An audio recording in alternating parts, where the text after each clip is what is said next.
For more than half a century, commercial aviation has been controlled by just two names: Boeing, Airbus. If an airline wanted a passenger jet, there was no real third option. But that era may be quietly ending. In 2026, China is no longer just talking about building airliners. Its own aircraft are already flying passengers, and production is ramping up.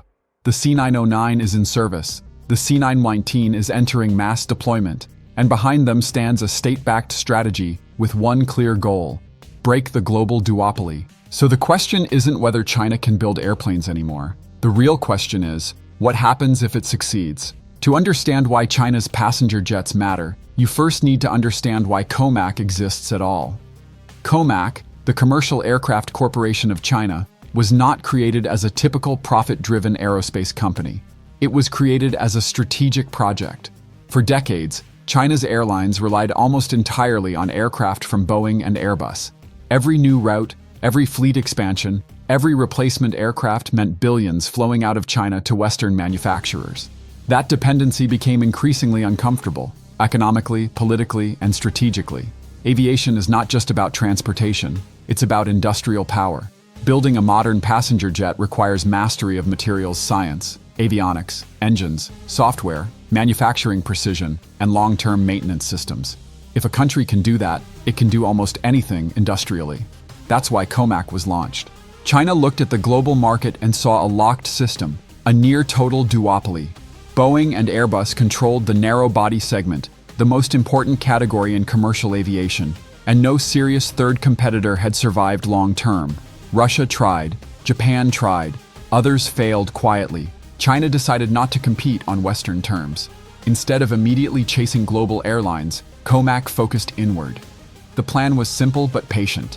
Build aircraft for China first, certify them domestically, fly them on domestic routes, and use the world's fastest-growing aviation market as a testing ground. This is a crucial point many Western analysts miss. COMAC does not need to win over American or European airlines in the near future. It only needs to serve Chinese airlines, which already operate some of the largest fleets on Earth. And unlike Boeing or Airbus, COMAC has something they don't: direct state backing. Losses are acceptable, delays are survivable, learning curves are expected. In other words, COMAC is playing a long game. The C909 and C919 are not designed to shock the world overnight. They are designed to build experience, confidence, and infrastructure, step by step. So when people ask, can COMAC compete with Boeing and Airbus? Before China could challenge Boeing or Airbus head-on, it needed something far more basic: experience. That's exactly why the COMAC C909 exists. Originally known as the ARJ21, the C909 is not a revolutionary aircraft, and it was never meant to be. Instead, it serves as China's entry point into modern commercial aviation. A regional jet designed to teach the industry how to design, certify, build, operate, and maintain passenger aircraft at scale. The C909 typically seats between 70 and 90 passengers and is optimized for short to medium domestic routes. Think smaller cities, secondary airports, and less demanding flight cycles. In market terms, it sits closer to Embraer regional jets than to the Boeing 737 or Airbus A320. And that's intentional.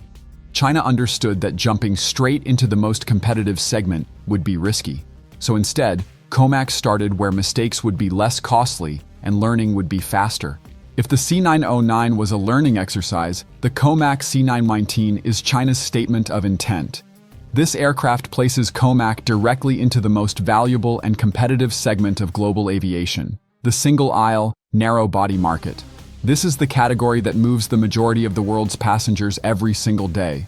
And it's the space long dominated by the Boeing 737 MAX and the Airbus A320neo. On paper, the C919 looks familiar. It seats roughly 158 to 174 passengers, operates on short and medium-haul routes, and is designed for high-frequency airline operations. In other words, it's aimed squarely at the heart of commercial aviation.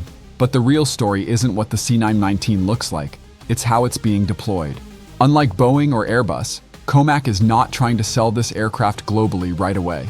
Instead, the C919 is being rolled out primarily to Chinese airlines, flying domestic routes under Chinese regulatory oversight. That matters, because China controls one of the largest and fastest-growing aviation markets on Earth.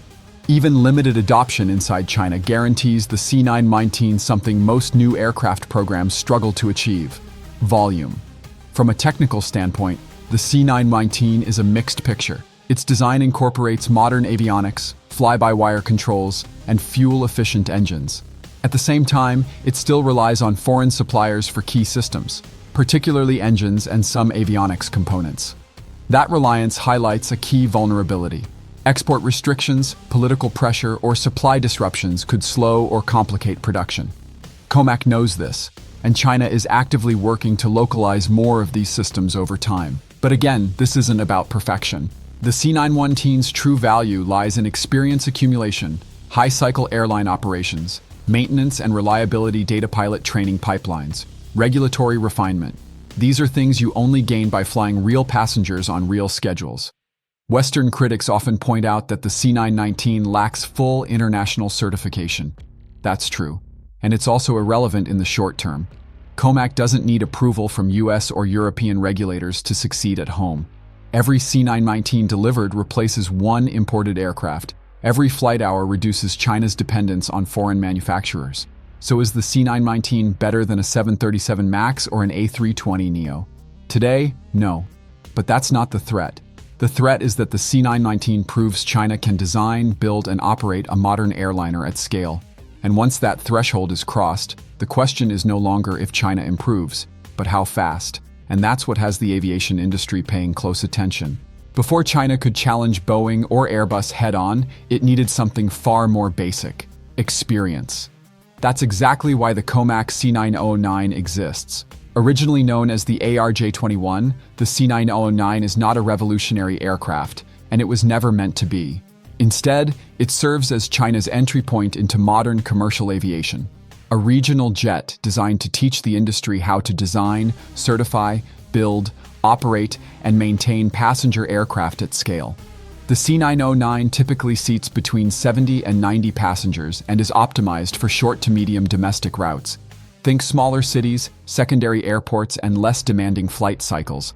In market terms, it sits closer to Embraer regional jets than to the Boeing 737 or Airbus A320, and that's intentional.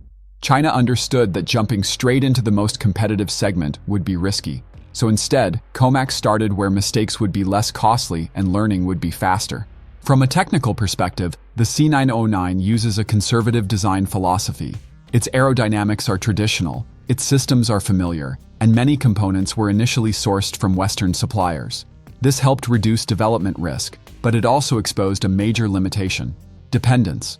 Early versions of the aircraft struggled with reliability, dispatch rates, and maintenance efficiency. Western critics were quick to point this out, and they weren't wrong. But here's the part that often gets ignored. The C909 entered service anyway.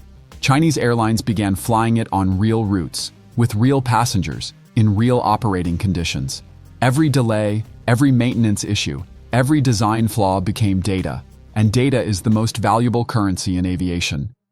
By 2026, dozens of C909s are flying within China, accumulating flight hours, training pilots, ground crews, and regulators. This is something no simulator or prototype program can replace. In effect, the C909 is China's flying classroom. If the C909 was a learning exercise, the COMAC C919 is China's statement of intent. This aircraft places COMAC directly into the most valuable and competitive segment of global aviation: the single-aisle, narrow-body market. This is the category that moves the majority of the world's passengers every single day, and it's the space long dominated by the Boeing 737 MAX and the Airbus A320neo. On paper, the C919 looks familiar. It seats roughly 158 to 174 passengers, operates on short and medium-haul routes, and is designed for high-frequency airline operations. In other words, it's aimed squarely at the heart of commercial aviation. But the real story isn't what the C919 looks like, it's how it's being deployed. Unlike Boeing or Airbus, COMAC is not trying to sell this aircraft globally right away. Instead, the C919 is being rolled out primarily to Chinese airlines, flying domestic routes under Chinese regulatory oversight. That matters because China controls one of the largest and fastest-growing aviation markets on Earth. Even limited adoption inside China guarantees the C919 something most new aircraft programs struggle to achieve: volume. From a technical standpoint, the C919 is a mixed picture. Its design incorporates modern avionics, fly-by-wire controls, and fuel-efficient engines. At the same time, it still relies on foreign suppliers for key systems, particularly engines and some avionics components. That reliance highlights a key vulnerability. Export restrictions, political pressure, or supply disruptions could slow or complicate production. COMAC knows this, and China is actively working to localize more of these systems over time. But again, this isn't about perfection. The C919's true value lies in experience accumulation, high-cycle airline operations, maintenance and reliability data, pilot training pipelines, regulatory refinement. These are things you only gain by flying real passengers on real schedules. Western critics often point out that the C919 lacks full international certification. That's true, and it's also irrelevant in the short term. COMAC doesn't need approval from US or European regulators to succeed at home. Every C919 delivered replaces one imported aircraft. Every flight hour reduces China's dependence on foreign manufacturers. So is the C919 better than a 737 MAX or an A320neo? Today, no. But that's not the threat. The threat is that the C919 proves China can design, build, and operate a modern airliner at scale. And once that threshold is crossed, the question is no longer if China improves, but how fast. And that's what has the aviation industry paying close attention. To understand where the COMAC C919 truly stands, we need to compare it honestly, not emotionally, with its Western rivals. Because this is not a story of China beats Boeing or Airbus is finished. It's a story of different strengths, different timelines, and very different rules. Let's start with the obvious. Boeing and Airbus dominate for a reason. Their aircraft families have accumulated hundreds of millions of flight hours across every climate, every airport type, and every regulatory environment imaginable. Airlines trust them because reliability, safety data, and global support networks are already proven. If a Boeing or Airbus jet has a problem in South America, Africa, or Southeast Asia, there's a spare part, a technician, and a maintenance procedure ready to go. COMAC simply does not have that yet. So what does all of this actually mean for global aviation? In 2026, COMAC is not about to overthrow Boeing or Airbus.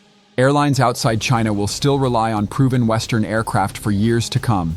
Safety records, global support networks, and decades of operational data can't be replaced overnight. But something important has already changed. For the first time in modern aviation history, a third major player is flying its own passenger jets at scale, backed by the world's largest future aviation market, and a government willing to play the long game. Every COMAC C919 delivered means one less imported aircraft. Every flight hour brings China closer to full independence in commercial aviation. This isn't a short-term disruption. It's a slow, structural shift.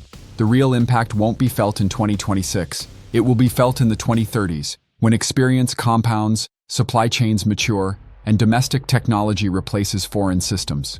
Aviation history shows that once a country crosses the threshold from importer to manufacturer, there's no going back. And that's why the rise of COMAC matters, even if most passengers never notice it. If you want more deep, factual breakdowns on aviation, aerospace, and global technology shifts, subscribe to the channel.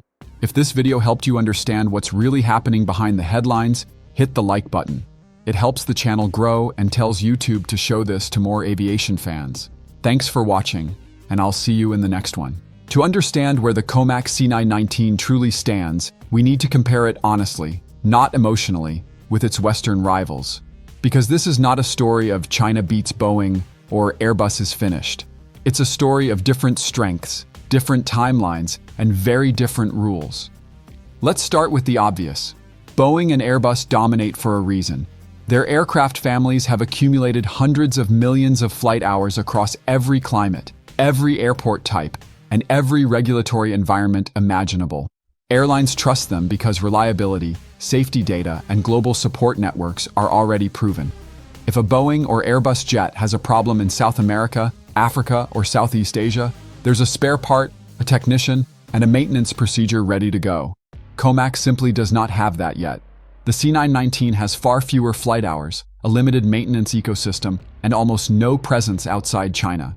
From a purely commercial airline perspective, choosing a C919 over a Boeing or Airbus jet would currently be a risky decision. But here's where the comparison changes. COMAC is not playing by the same market rules. Boeing and Airbus must answer to shareholders' profit margins, airline contracts, public market pressure. COMAC answers to the Chinese state. That changes everything. COMAC can afford lower production efficiency, thinner margins, and slower ramp-ups, because the goal is not short-term profit, but long-term capability. If a C919 program runs at a loss for years, that's acceptable. For Boeing or Airbus, it would be catastrophic. There's also the issue of market access. China has the power to shape its own aviation market through policy, leasing structures, and airline directives. Even partial preference for domestic aircraft can shift hundreds of orders away from Western manufacturers. And unlike past challengers, COMAC isn't trying to win over the world all at once. It's starting with home field advantage. So no, the C919 is not yet equal to the 737 MAX or A320neo in efficiency, reliability, or global support. But the real comparison isn't about today's aircraft. It's about trajectories. Boeing and Airbus are optimizing mature products. COMAC is building a foundation. And history shows that when a country with massive resources, political will, and a protected market commits to mastering an industry, catching up is only a matter of time. That's why the C919 matters, not as a better airplane today, but as a competitor that doesn't need to win quickly to win eventually. So what does all of this actually mean for global aviation? In 2026, COMAC is not about to overthrow Boeing or Airbus.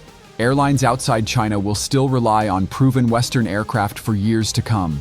Safety records, global support networks, and decades of operational data can't be replaced overnight. But something important has already changed. For the first time in modern aviation history, a third major player is flying its own passenger jets at scale, backed by the world's largest future aviation market and a government willing to play the long game. Every COMAC C919 delivered means one less imported aircraft. Every flight hour brings China closer to full independence in commercial aviation. This isn't a short-term disruption. It's a slow, structural shift. The real impact won't be felt in 2026. It will be felt in the 2030s, when experience compounds, supply chains mature, and domestic technology replaces foreign systems. Aviation history shows that once a country crosses the threshold from importer to manufacturer, there's no going back. And that's why the rise of COMAC matters, even if most passengers never notice it. If you want more deep, factual breakdowns on aviation, aerospace, and global technology shifts, subscribe to the channel. If this video helped you understand what's really happening behind the headlines, hit the like button. It helps the channel grow and tells YouTube to show this to more aviation fans. Thanks for watching, and I'll see you in the next one.